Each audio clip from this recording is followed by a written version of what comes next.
It's another episode. It's just you and me, and we're going to talk a lot of natural health type stuff today. And especially, we're going to deep dive with our focus today is going to be sugar. It's going to be on attention deficit. And I'm going to give you some tidbits here with some more natural health type things. Because first and foremost, I am a chiropractor, right? I am a chiropractor. I'm also a naturopath. But I've seen a lot of amazing stuff over the 20 years of my practice. And I really want to share some simple, healthy living tidbits so that way you can help yourself, you can help your family members, you can help those little people in your life. Because here is the reality. We can change a lot of different things, but chiropractic is pretty spectacular.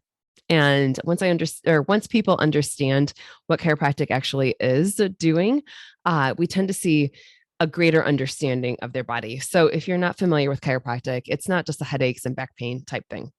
I know the last 40 years or so, since the 80s, the insurance companies typically say, hey, you guys are all really good for headaches and back pain, and that's about all. Well, that's where the research came. That's what the insurance paid for. So unfortunately, society has really pretty much looked at chiropractic as, hey, headaches and back pain. I'm going to give you a little bit. I'm going to give you the history. We're not going to go so geeky and boring, and I want you to understand where we're coming from. But really, chiropractic is dealing with the brain and the spinal cord and making sure those messages are sent properly. So when those bones go out of place, what we call a subluxation, the brain can't send the right signals to where it needs to go. How did we figure this all out, right? D.D. Palmer is the founder of chiropractic in the late 1800s. The story goes that D.D. Palmer was a magnetic healer. There was a janitor in the building on Brady Street, right? The Ryan building, who had apparently lost his hearing years before. And he had communicated to Palmer that it was when he bent over to pick up a box, he stooped over, he felt something basically pop, he lost his hearing. Palmer then theorized, if he felt something pop in his spine, what if he pushed on an area? And so Palmer did.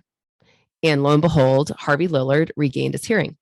The story goes that he could hear the clanking of the horses out on the road below, on Brady Street below. So here, this is the late 1800s. Think of this, blood controlled everything at that time period. Andrew Taylor still, he was starting osteopathy. His theory was that they were manipulating bones to get the blood flow going. They were leaching blood. Think of that. That was what was happening. It's crazy now to think of it, but that's the era that Palmer was in. So Palmer, like anybody else, hey, I just found a cure for deafness, right? Come on, let's get real. Deaf guy, all of a sudden he can hear again. So there was the next person he worked on, and that person did not regain their hearing. However, their heart condition got better. So this is when Palmer then theorized, what if the brain controls everything? Crazy talk, right? Like I just said, blood controls everything, late 1800s. What if the brain controls everything? And what if the spinal cord is just an extension of the brain? And what if those bones are out of place, we put them back into the right place? What if it sends the right signals to those organs? And so let's fast forward 120 some odd years later. We do know the brain controls everything, right? Your brain is constantly sending signals. And what I always tell our patients in our practice, it is sending you signals, and your body is so intelligent. Your body will give you warning signs. It gives you like a flashing oil sign to let you know, like if it's on your car, right? Oil light is flashing. Take care of this. What does it do? Your body gives you symptoms to let you know that something's going on. But unfortunately, what's happened in our society, we have been trained to cover up those symptoms and we'll deal with it later. So that's literally like driving your car down the expressway. You've got a dashboard full of duct tape because you're covering up all these warning lights. And now the engine blows out and you're standing there on the side of the road saying, why didn't the car tell me anything was wrong? Well, guess what? You did. You covered it up. And it's how we live our life now. We cover up the symptom. We have a headache. We're going to take an aspirin. We're going to take some sort of anti-inflammatory, right? We're going to get rid of that pain. You have reflux. Let's take another medication. You've got this. We're going to power through that. We're going to forget this. And then all of a sudden, something really like brings you to your knees and you're like, I don't know what happened, right? Like I woke up at 40 and I feel lousy. What has happened? I did not want to feel this way. So simple, sustainable steps. And that's why I am, a family wellness practitioner. I take care of kids in the practice. I take care of babies. And oftentimes people are like, well, why would you take a baby to a chiropractor? Well, guess what? I have been under chiropractic care since the day I was born. My parents recognized that I had a brain and a spinal cord. I had a nervous system. I had bones in that spine. That's why I have been under chiropractic care since the day I was born. Right. So I also know by looking at people's spines that have been under care for decades, they literally look so much better. It's just like, we teach our kids to take care of their teeth. We take our kids to the dentist. We never teach to take care of our spine, right? There's a common theme or a common phrase within chiropractic. Like if your spine was on your face, you take better care of it. We don't see it. We don't think about it. We take care of our teeth, but hey, here's the deal. Your teeth wear out, you can get dentures. Your spine wears out, you're out of luck. Right? So let's keep those bones moving. Let's keep them healthy. Let's decrease the risk of some of the arthritis, the degeneration. But most importantly, we want to make sure your brain is sending the right signals to the rest of the body. So today I want to deep dive. We're going to talk about sugar and the role on attention deficit. But I also want you to realize if there's something underlying, just if the kids are misaligned, here's the research. It came out of Germany. This is like 1980s. This is old times. And so it's only increased. You can guarantee it. But at that point, maybe it was in the 80s. I'm not sure of the year, but it did come out of Germany. They knew that with a regular delivery during a birth process, like regular vaginal delivery, 80% of children have the top two bones misaligned. Think of all the interventions that we have now with cesarean sections and all that. It's only increased that. So the majority of us go through the birth process and we're misaligned just from that. But say you're one of the few percentages that got out of the birth canal A-okay without a misalignment. Tell me a kid that didn't fall when they were learning to walk, right? It happens. You think of the smacks and falls that we've taken. So what happens is bones misalign. And so then we can start seeing a lot of different issues with our kids. And so this is why I love taking care of children. They respond so much faster than adults. They don't have near the amount of injuries in their spine as what we do as adults. But I also love taking care of my adults because they can give us some really amazing feedback too. Things like attention deficit. I'm not saying that chiropractic is a cure for attention deficit. I'm not saying that, but I have seen patients literally state, I think clearer after my adjustment. I am more focused after my adjustment. I can tell my kids are more focused after their adjustment. So let's make sure the nervous system is functioning properly. We take care of people from all over the world, but literally you don't have to come to Michigan to come see me. You literally we can find you a chiropractor. And so we can even put different links below in my show notes here as to how to find a really good quality chiropractor. I do offer cervical chiropractic. It's a specific technique that I do. So that's why we've got people that literally drive in from all over, my gosh, all over Michigan, all over Ohio, all over Indiana to come into our office. But we do literally have some people that will travel to see us too. Not uncommon.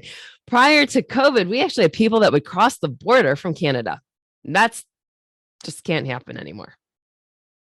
Whole different phase of practice. So there's your little intro on chiropractic. So let's talk sugar. We already spoke. We did that whole podcast. If you missed that one, go back, check out that other podcast. So that way you understand where all the sugars are showing up, because a lot of us don't even realize it, but you're basically eating 21.5 teaspoons of sugar every day without even knowing it. And so, think back to the 90s. I was the kid of the 80s and then, college and high school in the 90s.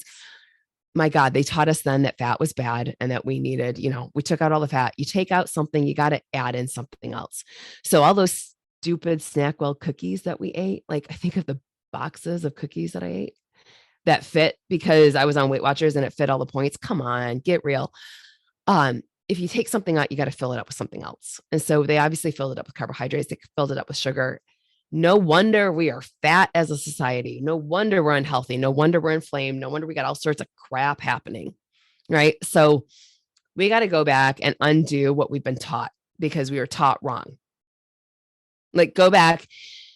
I don't know which episode it is, but go back and listen to the one I did with Dr. Willie Villarreal. My God, it was so good. It's like sugar, heart disease, and cholesterol. Came out maybe December of 2020, maybe. We've had tons of downloads on that.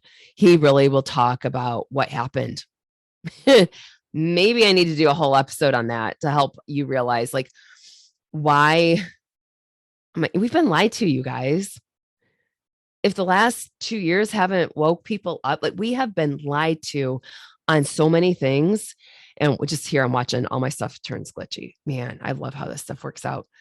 As soon as we start telling the truth, everything starts freezing on us. Um, but I always tell like there's no money in healthy people. Sugar makes you sick.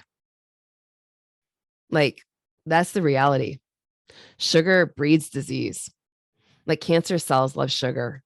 And that's what I hate is like we've been in a pandemic. They forced you in your house. So you weren't exposed to bacteria. So your immune system decreased that way. We didn't get outside to make any vitamin D. That decreased our immune system. We ate a lot of shit. We drank a lot. That tanks our immune system. Alcohol breaks down to sugar, guys. Like they sat us up to be sick. And now we wonder why everybody's going out and everybody's got a head cold and we can't figure out what's going on. Like it just, the whole thing makes me angry, but I mean, that's a whole tirade and y'all dig this stuff. Cause I'm going to tell you when I go through, our downloads on our podcast here, the ones that we get controversial on are our highest downloads. So I think you guys are searching for that information and I'm happy to be here to give you the other side of the story of what we're not getting. So, and again, I'm glitching. I can tell my screen is freezing and my audio is freezing. So I'm hoping this is going through okay in all the recordings. So are you ready? Let's talk sugar. So we know the last how many decades, the amount of children diagnosed with attention deficit hyperactivity disorder or ADHD has consistently increased. The CDC has actually estimated that 1 in 10 children now are diagnosed by their parents to be ADHD. How about this? I just remember in college where everybody thought it was a cool diagnosis to have. Like we were just like ADHD. Yeah, no, not necessarily. So roughly about 5.4 million children are diagnosed throughout the US. These are old stats. I'd be curious to know now after 2 years of a pandemic of keeping our kids in masks and all sorts of other stuff and teaching them via Zoom because, that's conducive for health. So half of those 5.5 million children are treated with meds. So anyone can tell you that the number of children and adults labeled with this disorder has obviously increased over the last however many decades. So the specific symptoms associated with ADHD and the criteria for the diagnosis of such a disorder include that obvious hyperactivity, right?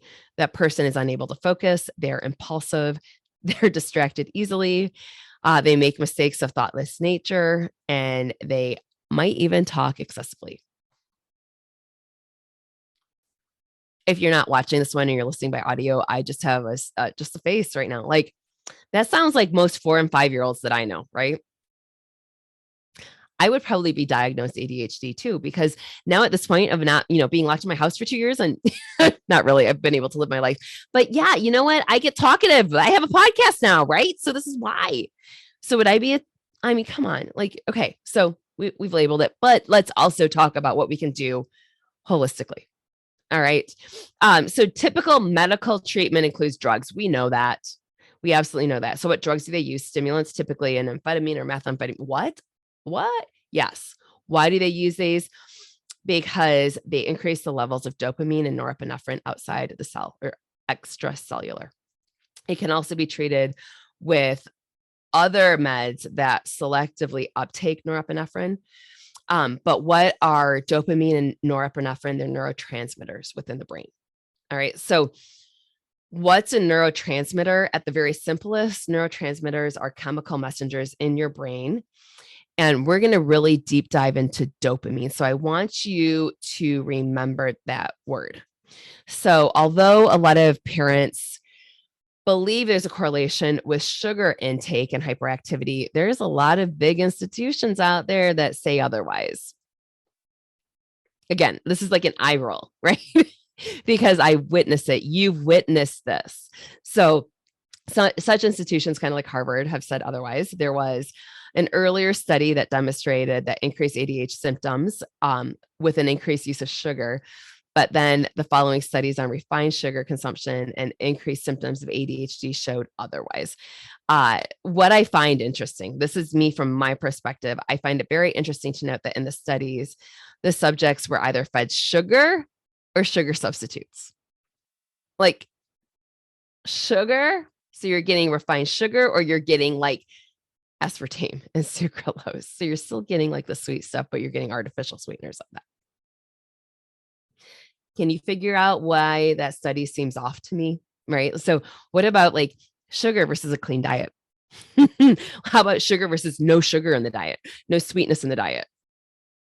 It's probably why they're doing it, because it's hard to do that for it. But maybe you could find some kids that actually, because I know a whole lot of them, that they don't get sugar, right? Like it's their probiotics that are their little gummies, or their vitamins that are their candy treats, and they don't know what sugar is. It is possible. It absolutely is possible.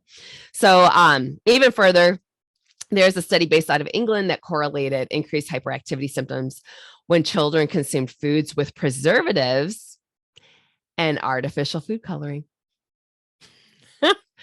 I can't make this stuff up, you guys. I'm serious. Like hyperactivity symptoms of children increased with artificial preservatives and food coloring. However, when comparing it to artificial sweeteners, like to sucrose, there can't be that correlation. Like, let's just look at it. Like the kids had the same response with artificial sweeteners as they did with sugar and all this stuff. So you can't make a like, this is insanity to me, but this is how like the research is. So when they say there's no effects of sugar on hyperactivity, let's dig deeper. Let's follow, what exactly does it say? So about 10 years ago, 2011, there was a medical doctor that Richard Johnson researched the effects of sugar on the brain and the symptoms of ADHD. So this study included looking at the areas of the brain related to the rewards and the reduction of dopamine D2 receptors due to the disturbance in dopamine signaling. So again, dopamine is a neurotransmitter in the brain. What does the neurotransmitter do? It helps to coordinate movement and emotion. So what could be causing this disruption in dopamine signaling? It's so interesting to note that in addictions, both drug and food addictions, as well as obesity, there's a similar altered pattern of dopamine signaling that is present. So do you think sugar could have addictive properties? So Johnson and his team did acknowledge that genetics could play a role in ADHD. However, the literature showed that a small percentage of those diagnosed with ADHD is actually genetic. The author suggested that due to the significant increase of ADHD seen over the last decades, there may be outside factors contributing to it.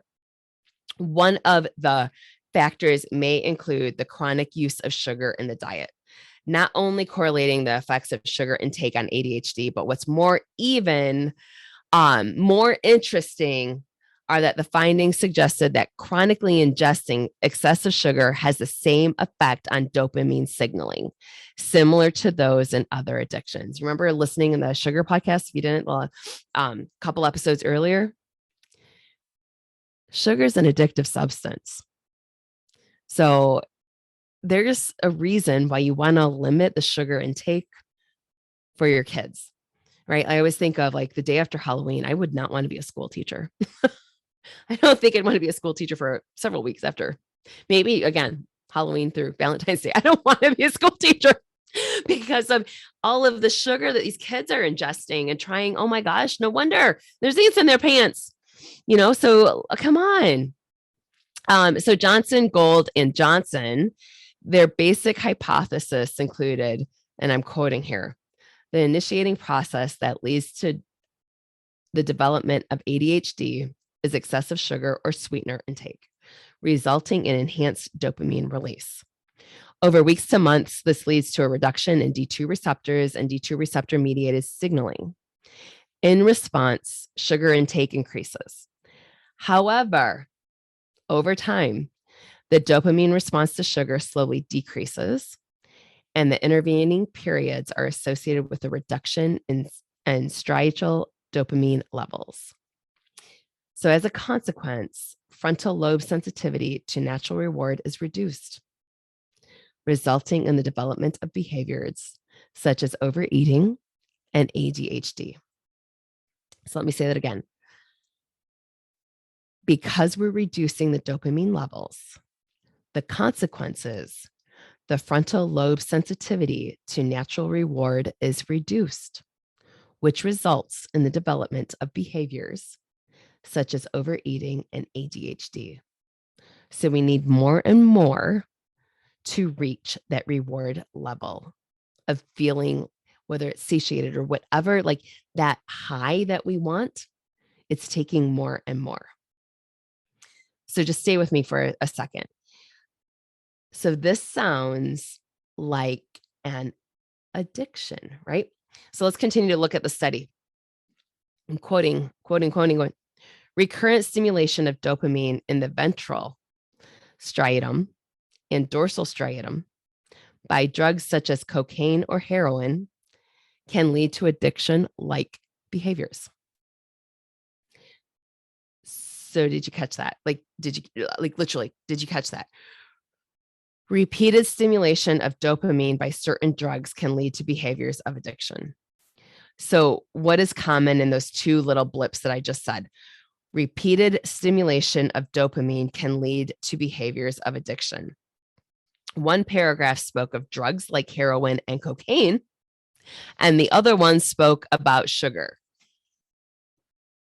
right? Like wide-eyed. Yes, we've heard it a lot, that sugar is as addictive as heroin, as cocaine. We're seeing this. So as they stated in the study, chronic sugar intake and ADHD show changes in dopamine and D2 receptor signaling, similar to drug addiction. This is me adding the emphasis. So sugar is an addiction. Are you okay with feeding your child an addictive substance? One that has the same effect on their brain as something like heroin or cocaine? Like, I'm going to lay it out flat to you and it puts it in perspective, right? So we'll continue to deep dive into the study. I'll put some of the links below too. So in scanning the brain through positron emission tomography, so it's PET scanning or PET technology, scientists are able to see how the brain adapts in cocaine and heroin addiction. Studies show that there is a reduction in D2 receptors in the parts of the brain related to rewards. So in rats, some studies show a decreased number of D2 receptor sites before drug exposure, indicating that some could be predisposed to addiction. However, these studies show that repeated dopamine release from the ingestion of a substance can cause downregulation of D2 receptors, which in turn increases the likelihood of an addictive behavior. Sugar stimulates the release of dopamine. So what does that mean? The more sugar you eat, the more it turns it down at the receptor sites, which in turn means you need more and more sugar to get the same type of response. So again, what does it sound like? An addictive behavior, right? So even more interesting is when researchers studied the effects of sugar on lab rats. Rats were allowed to eat sucrose or sugar for 12 hours over a 3-week period. These rats actually binged on sugar during these time periods. When they withheld the sucrose from the animals, they demonstrated withdrawal symptoms, including forepaw tremors, shaking of the head, and chattering of the teeth. You guys, they stopped their sugar. They withdrew their sugar, and these rats had forepaw tremors, shaking of the head, and chattering of the teeth. Researchers also noted that those animals that overate on sugar demonstrated a heightened sensitivity to drugs of abuse. Literally, quote, a heightened sensitivity to drugs of abuse. The conclusion? That repeated exposure to sugar in the diet may actually cause addiction. Let me say it again. Repeated exposure to sugar in the diet may actually cause an addiction. And how about this? That involves behaviors similar to those seen with classical drug addiction. This is quoting. That involves behaviors similar to those seen with classical drug addiction. So studies continue to show how the brain adapts to sugar consumption. Certain areas of the brain that respond normally when food is ingestion respond differently, significantly differently when sugar is ingested. Palatable foods do cause a release of dopamine in the brain. However, when sugar is consumed consistently, rats needed a larger amount of sugar for a similar dopamine response. The brain does indeed react to sugar as it would a drug when the rate is needing more and more for a similar response. So when given sugar for 40 days, these rats demonstrated the same effect with rewards. Again, needing more sugar for the same reward effect. And it became very interesting to note that they continuously became, quote, resistant to punishment, foot shock, paired with eating. So by consistently increasing their food consumption, these rats obviously became obese as well. But noting that they became unaffected to the shocking of their feet demonstrates a numbing effect of what happens to the brain with the consumption of sugar. And it's not just, the numbing of the brain, put it in. And I started this to talk to you today about all of the sugar and the ADHD. But the fact is, just think of what we've gone through the last 2 years of this pandemic.